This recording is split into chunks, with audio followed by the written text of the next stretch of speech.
आज प्रभात में एक खबर आई कि प्रभात नहीं रहे।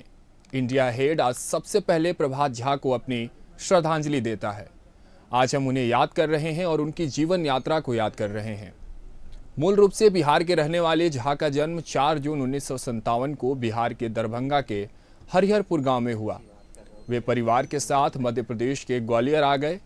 प्रारंभिक शिक्षा के बाद प्रभात झा ने ग्वालियर के पीजीवी कॉलेज से बीएससी, माधव कॉलेज से राजनीति शास्त्र में एमए और एमएएलबी कॉलेज से एलएलबी की डिग्री ली।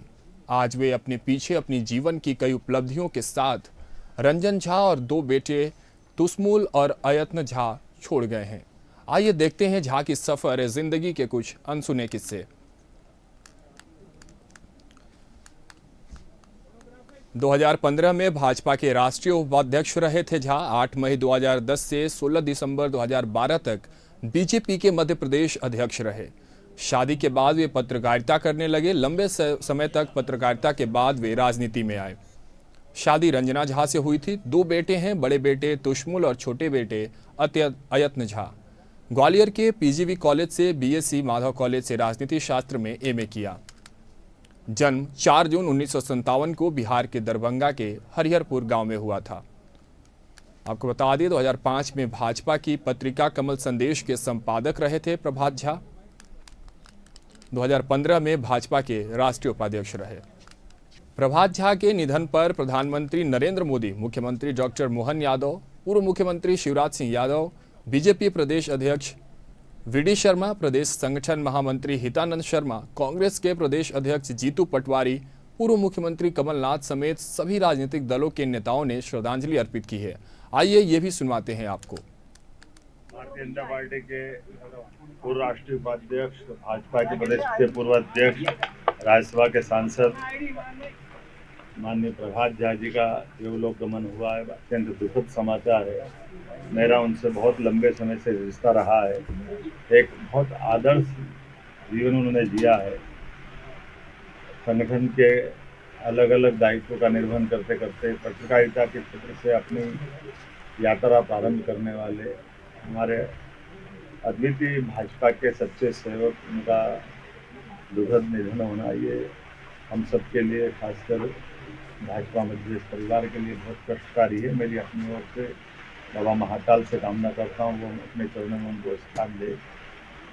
ओम शांति। तो देखिए, लगातार जिस तरह से झा की जीवन यात्रा हम आपको बता रहे थे, आज सुबह जो खबर आई वो कहीं ना कहीं एक क्षतिपूर्ण खबर आई। हम आपको लगातार उनकी यात्रा के विषय में बता रहे थे, किस तरह से प्रभात झा की पूरी जीवन यात्रा रही। लगातार भारतीय जनता पार्टी के साथ साथ पत्रकारिता जगत में भी, राजनीतिक जगत में तो कहीं ना कहीं ये बहुत बड़ी क्षति है ही। इसके साथ ही कहीं ना कहीं पत्रकारिता जगत में भी, चूंकि प्रभात झा का नाम पत्रकारिता से जुड़ा रहा, जैसा कि हमने आपको बताया भी कि पत्रकारिता के उपरांत एक लंबे अरसे पत्रकारिता को देने के बाद उन्होंने राजनीति में कदम रखा था। उनका जन्म की बात करें तो 4 जून 1957 को बिहार के दरभंगा में उनका जन्म हुआ। 2005 में भाजपा की पत्रिका कमल संदेश के संपादक भी रहे थे प्रभात झा। तो जैसे हम आपको लगातार बता रहे हैं कि शादी के बाद वो पत्रकारिता करने लगे। लंबे समय तक पत्रकारिता के बाद वो राजनीति में आए। तो चलिए, क्या कुछ उनकी जीवन यात्रा रही और आज उनके देहांत के बाद जिस तरह से पूरा प्रदेश, बिहार, मध्य प्रदेश के साथ साथ कहीं ना कहीं पूरे देश भर में एक शोक का माहौल है। क्या कुछ उनकी यात्रा रही और उनके निधन के क्या कुछ कारण रहे और उनके जीवन के क्या कुछ आदर्श रहे, इस पर तमाम जानकारियों और चर्चा के लिए हम सीधे आपको लिए चलते हैं न्यूज़ रूम, जहाँ हमारे पॉलिटिकल एडिटर ब्रजेश जैन हमारे साथ जुड़े हुए हैं। ब्रजेश, जिस तरह से आज ये सुबह खबर आती है कि प्रभात झा अब इस दुनिया में नहीं रहे, कहीं ना कहीं देखिए राजनीति के लिए तो क्षति है ही, साथ ही साथ पत्रकारिता जगत के लिए भी एक बहुत बड़ी क्षति के रूप में कहीं ना कहीं सामने निकल कर आएगी। इस पर क्या कुछ आप कहेंगे ब्रजेश? बिल्कुल, देखिए प्रभात झा एक ऐसे शख्सियत थे जो पत्रकारिता से राजनीति में आए थे और राजनीति में आने के बाद भी लगातार वे पत्रकारिता उन्होंने नहीं छोड़ी। पत्रकारिता से भी लगातार जुड़े रहे, साहित्य से जुड़े रहे और इसीलिए अखिल भारतीय साहित्य प्रमुख उनको बीजेपी का जो विंग होती है उसका भी प्रभारी बनाया गया था और लगातार उन्होंने किताबों का लेखन भी किया। 20 से ज़्यादा उनकी किताबें पब्लिश हुई जो राजनीति और पत्रकारिता के अलग अलग विषयों पर आधारित थी। प्रभात झा एक ऐसे व्यक्ति थे जो न सिर्फ राजनीतिक क्षेत्र में, पत्रकारिता में, सामाजिक क्षेत्र में, साहित्य में बराबर मौजूदगी अपनी दर्ज कराते थे, लगातार सक्रिय रहते थे। और प्रभात झा के निधन के बाद मध्य प्रदेश में एक धक्का ज़रूर लगा है, क्योंकि मध्य प्रदेश की सियासत में काफ़ी गहरी पैठ वे रखते थे। 2006 से लेकर 2022 तक लगातार वे सक्रिय रहे, 2 बार राज्यसभा के सदस्य भी रहे, बीजेपी के प्रदेश अध्यक्ष रहे, प्रवक्ता से लेकर मीडिया विंग का भी काम उन्होंने लगभग 10-11 साल तक संभाला। तो विभिन्न पदों पर मध्य प्रदेश बीजेपी के वे रहे, बहुत करीब से और बहुत अंदर से बीजेपी को समझते थे। राष्ट्रीय उपाध्यक्ष के तौर पर उन्होंने कई राज्यों का प्रभार भी संभाला। और जब प्रभात झा का निधन हुआ है तो उतनी ही अभूतपूर्व क्षति जो है वो राजनीतिक जगत को हुई है। और यही वजह है कि न सिर्फ बीजेपी बल्कि दूसरे दलों के नेताओं के भी शोक उन्होंने व्यक्त किया है और उनके जो शोक वचन है वो परिवार को ठाठस बधाने के लिए सामने आए हैं। अलग अलग नेताओं के बयान सामने निधन आए के हैं। कारणों के बाद बात करें तो कहीं ना कहीं बताया जा रहा था कि लगातार वो अस्पताल में भर्ती थे, उनकी तबीयत बिगड़ी थी। क्या कुछ रहा वो पूरे हालात, जरा सा दर्शकों को जरा विस्तार से बताइएगा। देखिए, पिछले 2 साल से उनकी तबीयत नासाज थी और किडनी में इन्फेक्शन की परेशानी के बाद लगातार उनके इंटरनल ऑर्गन्स जो थे वो फेल्यूर होते रहे और पिछले 6 महीने से वो प्रभात झा बेड पर थे। 2 महीने पहले उनकी हालत काफ़ी गंभीर हुई थी, उन्हें भोपाल के एक निजी अस्पताल में भर्ती कराया गया था और इसके बाद कुछ रोज़ पहले ही उन्हें दिल्ली एयरलिफ्ट किया गया था और दिल्ली के गुरुग्राम के मेदांता अस्पताल में वे लगातार भर्ती थे। इसके बाद उनको हालत में कोई भी सुधार नहीं हुआ और आज सुबह जो है वो 4:20 पर उन्होंने अंतिम सांस ली। हालांकि वेंटिलेटर पर वे काफ़ी दिनों से थे और उनके काफ़ी कम चांसेस रिकवरी के थे 67 साल की उम्र होने की वजह से और लगातार बीमार रहने और इंटरनल ऑर्गन्स एक के बाद एक फेल्योर की वजह से लगातार उनकी हालत ख़राब हो रही थी और इसीलिए उनका जो इलाज लगातार जारी तो था ही, लेकिन दुआएं भी की जा रही थी उनके जीवन के लिए, लेकिन आखिर दुआएं काम नहीं आई और प्रभात झा इस दुनिया से विदा हो गए। देखिए ब्रजेश, आसान नहीं होता है। जिस तरह से प्रभात झा लगातार बिहार के रहने वाले थे, मूल निवासी बिहार के थे, 1500 किलोमीटर की दूरी तय करके वो मध्य प्रदेश में आते हैं और मध्य प्रदेश को देश का दिल कहा जाता है। तो देश के दिल में आकर सबके दिलों में जगह बनाना आसान नहीं होता है। और क्या विशेषताएं थी आखिर कि सबके दिलों में राज करते थे प्रभात झा? जब विशेषताओं की बात करते हैं, उनके आदर्शों की बात करते हैं, तो हम चाहते हैं कि उस पर जरा सा प्रकाश ब्रजेश अगर आप डाल सकें। बिल्कुल, देखिए, राजनीति में शुचिता की बात करते थे प्रभात झा और यही वजह थी कि लंबे समय अलग अलग पदों पर रहे लेकिन कोई भी दाग उन पर मौजूद नहीं था। व्यक्तिगत जीवन में भी पाक साफ छवि उनकी थी।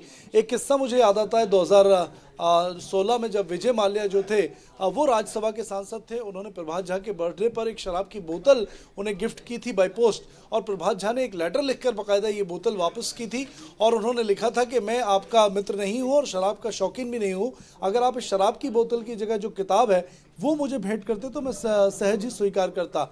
और ये कहते हुए उन्होंने अपना जो लेटर था वो लिखा था जो काफ़ी बाद में चर्चा में सुर्खियों में रहा। इसी तरीके से सामाजिक क्षेत्र में भी लगातार वे सक्रिय रहते थे।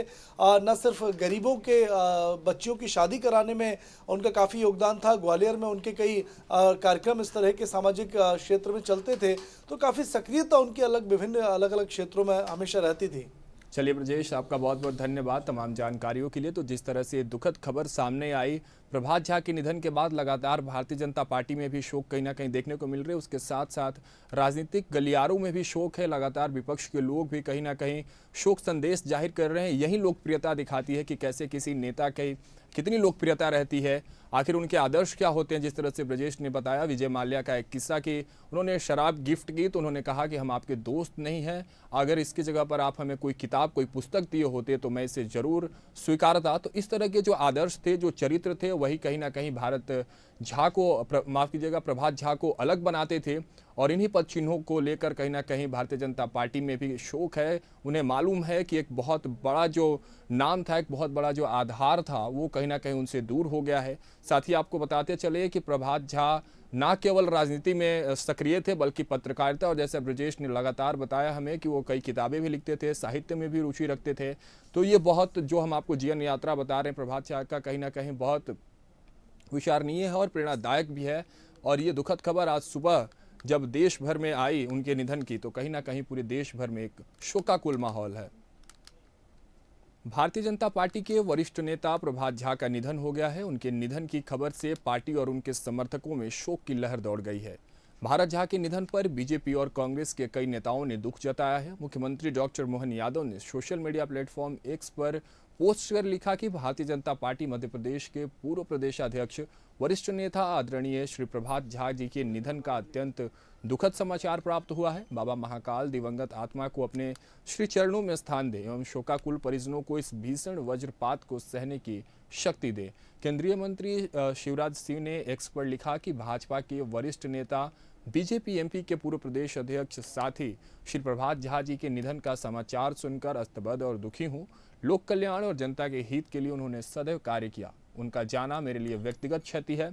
मध्य प्रदेश के कृषि मंत्री एदल सिंह कंसाना ने लिखा कि भारतीय जनता पार्टी के पूर्व प्रदेश अध्यक्ष एवं पूर्व राज्यसभा सांसद श्री प्रभात झा के निधन का समाचार सुनकर अस्तबद्ध हूँ। भगवान से प्रार्थना करता हूँ कि दिवंगत आत्मा को अपने श्री चरणों में स्थान दे एवं इस कठिन घड़ी में शोकाकुल परिवार को दुख सहन करने की शक्ति प्रदान करें। एमपी बीजेपी प्रदेश अध्यक्ष वी डी शर्मा ने एक्स पर लिखा कि भाजपा वरिष्ठ नेता पूर्व प्रदेश अध्यक्ष आदरणीय श्री प्रभात झा जी का निधन दुखद, ईश्वर दिवंगत आत्मा को अपने श्री चरणों में स्थान दे। इसके साथ ही पूर्व सीएम कमलनाथ ने सोशल मीडिया पर पोस्ट कर लिखा कि बीजेपी मध्य प्रदेश के पूर्व प्रदेशाध्यक्ष श्री प्रभात झा का निधन दुखद है। कारगिल विजय दिवस के अवसर पर शौर्य स्मारक भोपाल में रजत जयंती महोत्सव का आयोजन किया गया। इस कार्यक्रम में उपस्थित अतिथियों ने कारगिल युद्ध के सभी शहीदों को श्रद्धांजलि दी। इस अवसर पर सीएम डॉक्टर मोहन यादव ने कहा कि आज का दिन हर भारतीय के लिए गौरव का दिन है। आज के दिन ही हमारे वीर सैनिकों ने कारगिल युद्ध में विजय पाई थी। इसके साथ ही उन्होंने कहा, जो हमारे देश में आतंकवाद फैलाने का काम करते हैं उन लोगों को सबक सिखाने का काम हमारी सेना करती है। आज कारगिल विजय दिवस को 25 साल पूरे हुए हैं। इस अवसर पर सभी शहीद जवानों को नमन करता हूं। कारगिल शहीदों की याद में शौर्य स्मारक में एक टैंक स्थापित किया गया है।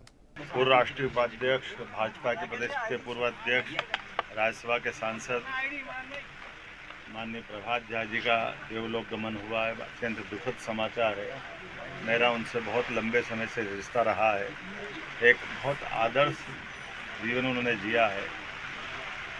संगठन के अलग अलग दायित्वों का निर्वहन करते करते पत्रकारिता के क्षेत्र से अपनी यात्रा प्रारंभ करने वाले हमारे अद्वितीय भाजपा के सच्चे सेवक, उनका दुखद निधन होना ये हम सब के लिए, खासकर भाजपा मध्य प्रदेश परिवार के लिए बहुत कष्टकारी है। मेरी अपनी ओर से बाबा महाकाल से कामना करता हूँ वो अपने चरणों में उनको स्थान दे। ओम शांति।